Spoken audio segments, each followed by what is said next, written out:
Everybody from NCHC. Thank you for joining us in our first ever series of board interviews.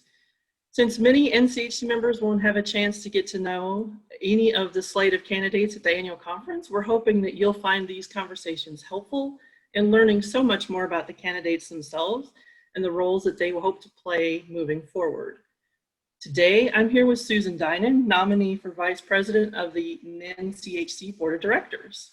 Susan, thanks for taking the time out of your day to be here. I'm going to let you do your own introduction and maybe the elevator version. Understood. Okay, thank you very much, Mary Beth. I'm Susan Dinan. I am the Dean of the Honors College at Adelphi University.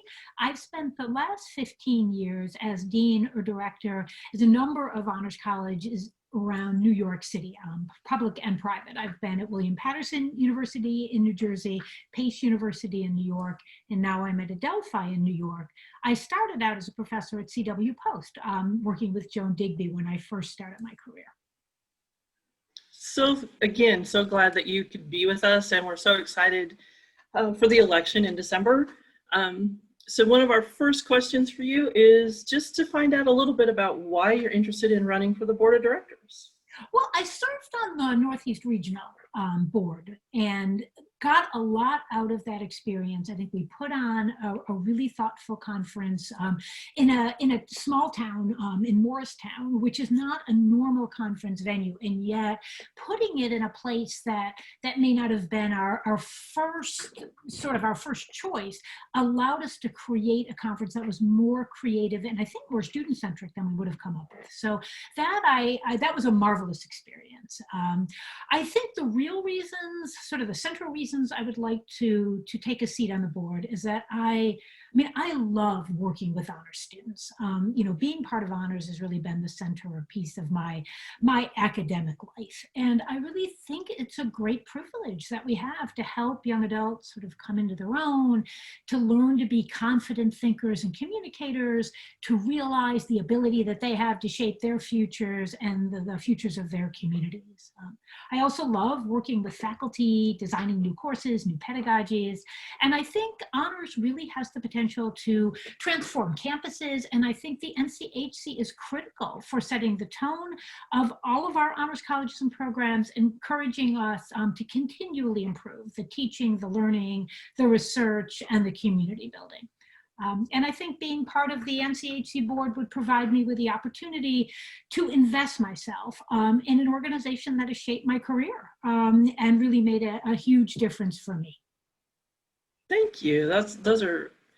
We would be excited to have you on board. The next piece is a little visionary, and it's hard because we're in the middle of the pandemic, right? So as you've thought about it, where do you see NCHC in the next 5 years, and how can you what do you bring to plan to work towards that? Well, I think in terms of a 5-year outlook, I think the council's efforts at diversity are really central to the future success of NCHC. I think over time, we've made a compelling argument in our own academic communities that honors isn't elitist, but I think we have a lot of work to do to ensure that all the students and faculty and staff on our campuses really feel at home in our honors community and realize that these are places that are designed to serve and help them. And I think until the honors colleges and programs that come together at our conferences and are part of NCHC better represent the campuses they inhabit and the communities around them, I don't really think we're adequately serving the people we need to be serving. So I guess I would put that as really central to where I'd like to see NCHC head in the coming years. I really think that students from all different backgrounds need to understand that they are worthy of an honors education, and then as we bring our students together in community, allowing them to learn from one another will enrich the experiences of all of them. In terms of the research we do and of the pedagogies we create, I think NCHC is really important for the advocacy work it does, and this will really allow our honors work to transcend and move beyond just helping our own honors students and faculty. I think we have the ability to shape some of the conversations in higher education, and that's a responsibility I think we should take very seriously.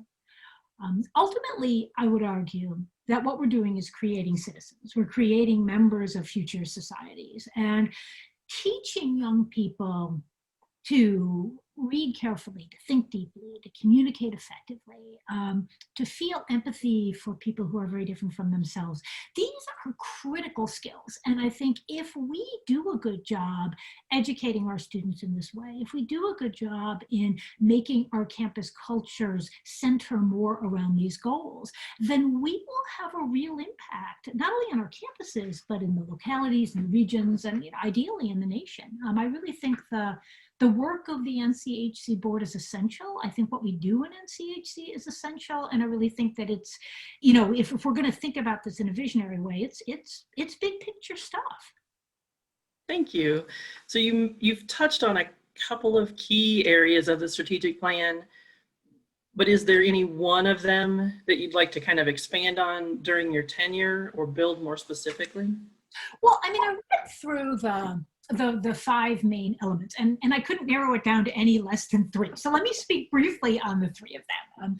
The first is professional development. I've been attending the national and regional conferences for 15 years. I read the journal, I contribute to it, I use the website, and I think that these resources are really very important, and allowing us to share the knowledge that we have to advance honors education for everyone. And I think it's particularly important because it allows us to reach both sort of the well-funded institutions that can afford to send people to the conferences, but the website, the journals also allow us to reach schools that aren't in a position to send any, if many, people to the big conferences. And I think that that's important.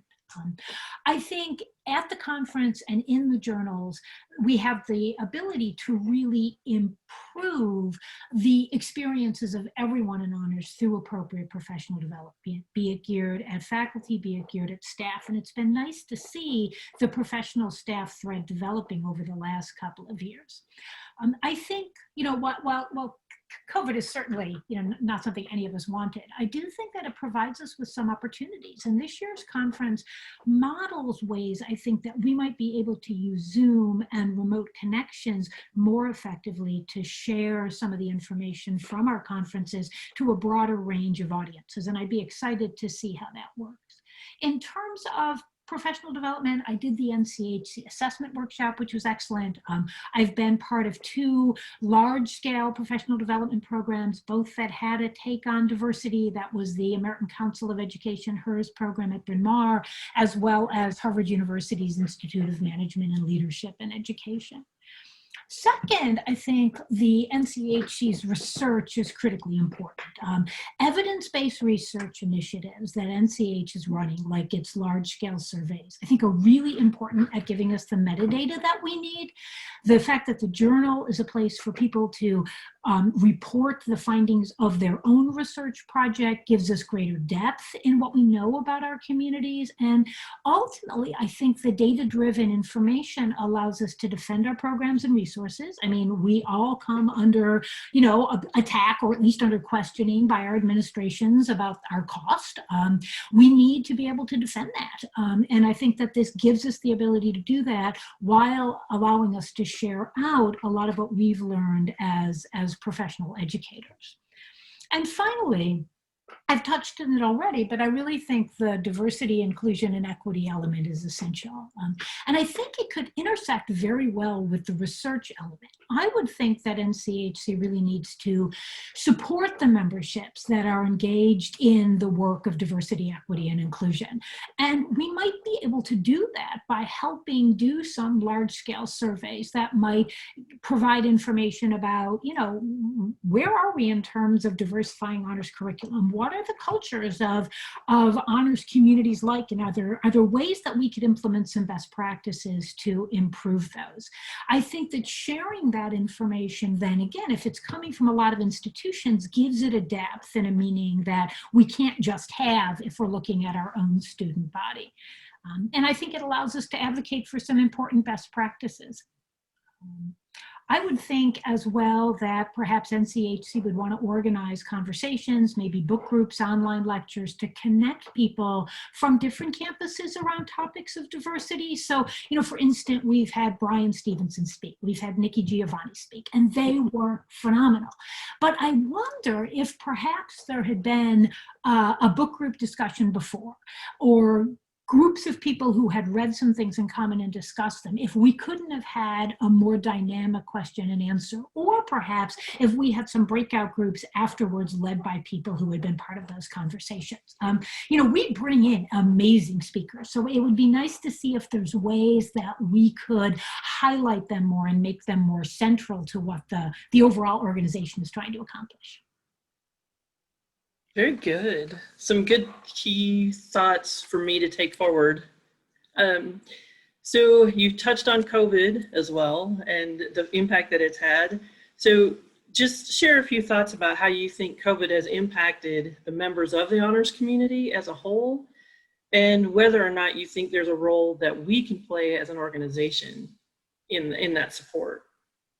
Well, last year, Beata Jones, who's at Texas Christian University, and I created a survey for students to learn about the learning styles that they felt were most effective. And we shared this survey last spring and this fall, but we wrote it before COVID. So there's no COVID questions on it, and yet obviously there's a lot of responses. And we had about 450 students answer. And they had some really important things to say. In part, they were critical of pedagogies during COVID, in part because they felt that faculty either weren't teaching, everything was asynchronous, or were just reading from PowerPoints. And I think this gives us as honors educators sort of a place to enter a conversation on our campuses, because we have excellent pedagogy. We have pedagogy that can move online because it's so centered around discussion and thoughtful conversation. And so it seems that may provide us with a space on our campuses to begin a conversation and improve the overall quality of teaching.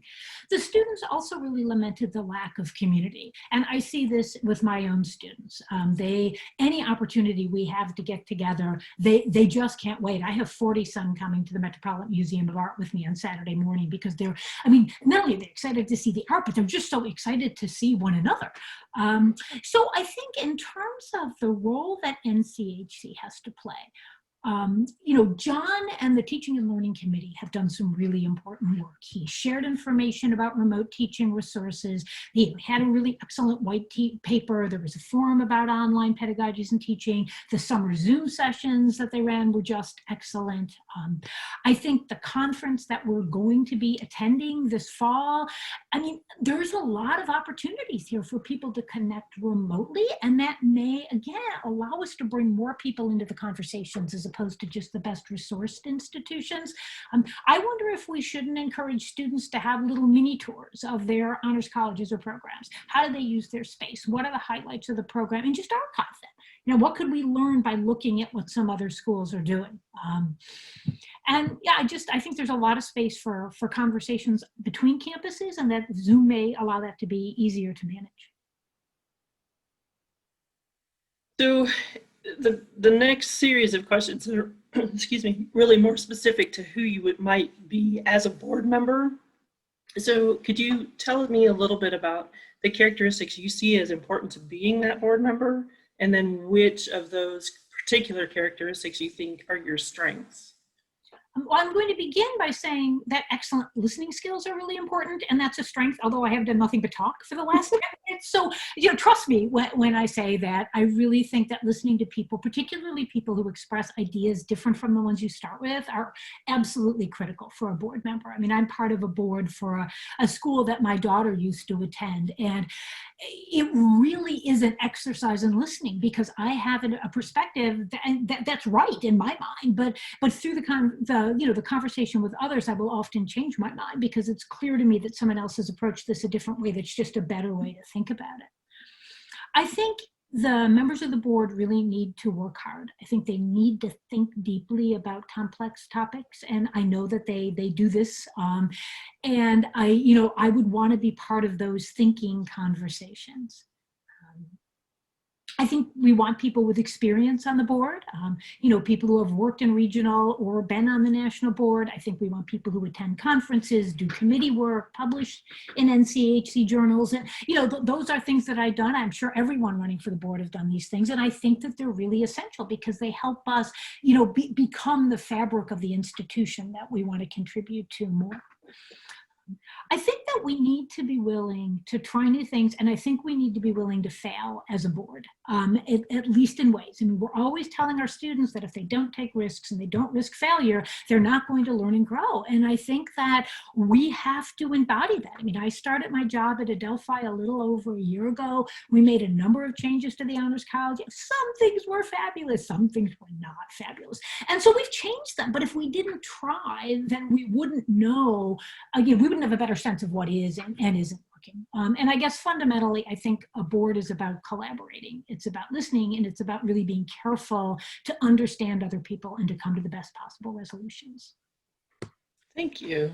And I do think you'll join a number of colleagues in that respect that do that type of thinking and engagement. So I think that you've hit some key points. You've already touched the diversity, equity, and inclusion conversation, but do you have anything else you'd like to add as far as where the leadership might want to play a role in building that among the honors network? Well, I mean, I think obviously NCHC board has put this sort of center in its strategic plan for a very important reason. And so I think as a sort of an international organization, that's a very important goal for us to have.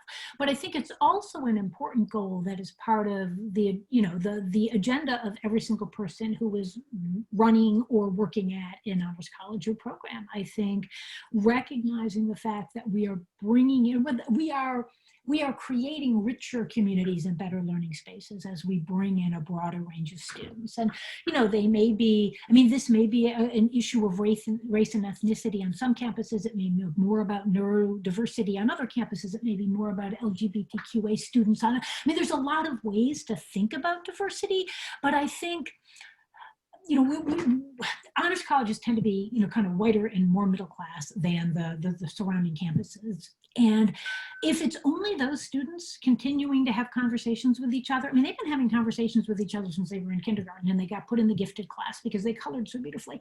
And that's great. They're lovely, lovely students, but their experiences can be shared with students who've had different backgrounds, and those students can bring their experiences to the table. And I ultimately think it will enrich the conversations we can have in the communities that we can build. Yeah. So you've mentioned conference, and we're in the middle of transitioning a normally in-person conference to something virtual. And as a potential incoming VP, you would have a huge role in an upcoming conference. Do you have any beginnings of visions for what you might consider your conference?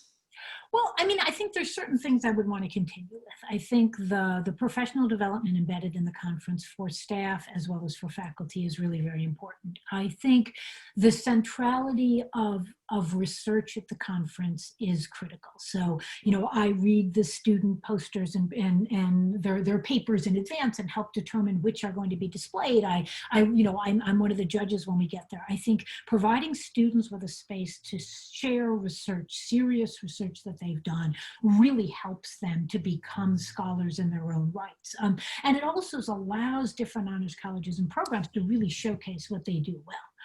So I think that those are important things that I would want to do. I think we have the opportunity, as I've said before, to make this conference more accessible to people who might not be able to afford to attend. I would want to think about ways to continue to have virtual elements of the conference at reduced prices, so that more people can become part of these conversations.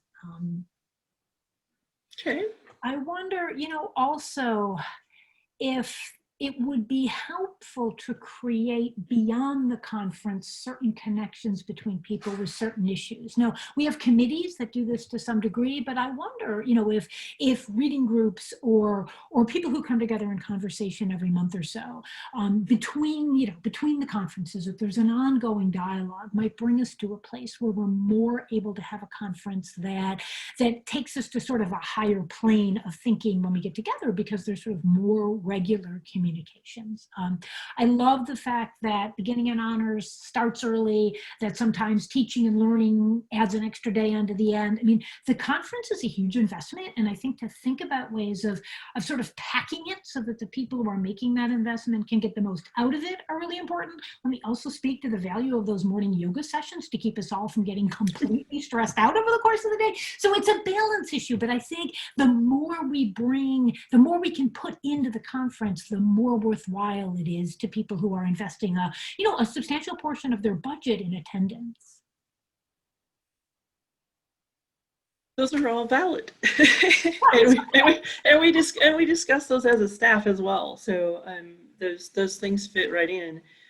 The final selected question from the moderator is to try to think through how in a leadership role you might navigate the rather large membership demands against the 23 existing standing committees, against the national office, which is small in staff size, and from the executive director's position, everybody's got competing interests and priorities. So could you give me just a little bit, and give the memberships just a little bit of your take on how you might navigate discussions between all of those competing interests?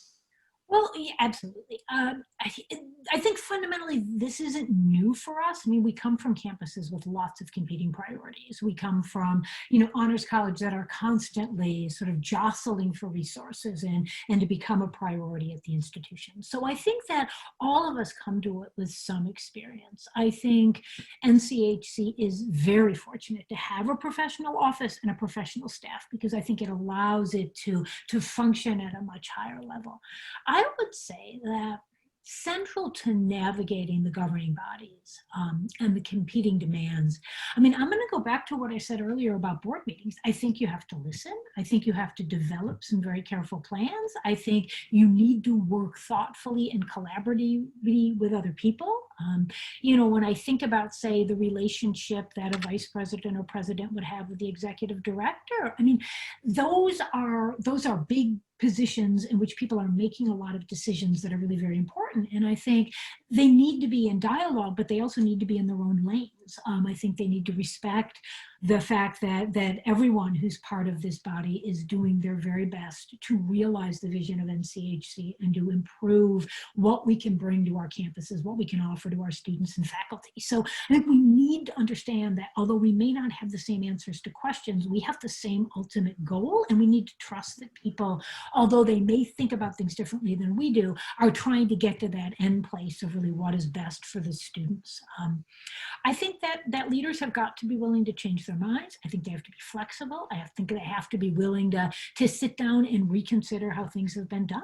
I think you get stuck otherwise. And, it's difficult. I mean, it's very difficult to have an institution that's working well and then say, okay, but could it be better if we try this? Knowing that if you try it, it may be better, it may not, and then there's fallout that you have to own up to.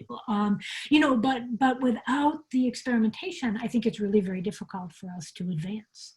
And fundamentally, I mean, running a large institution is a creative process.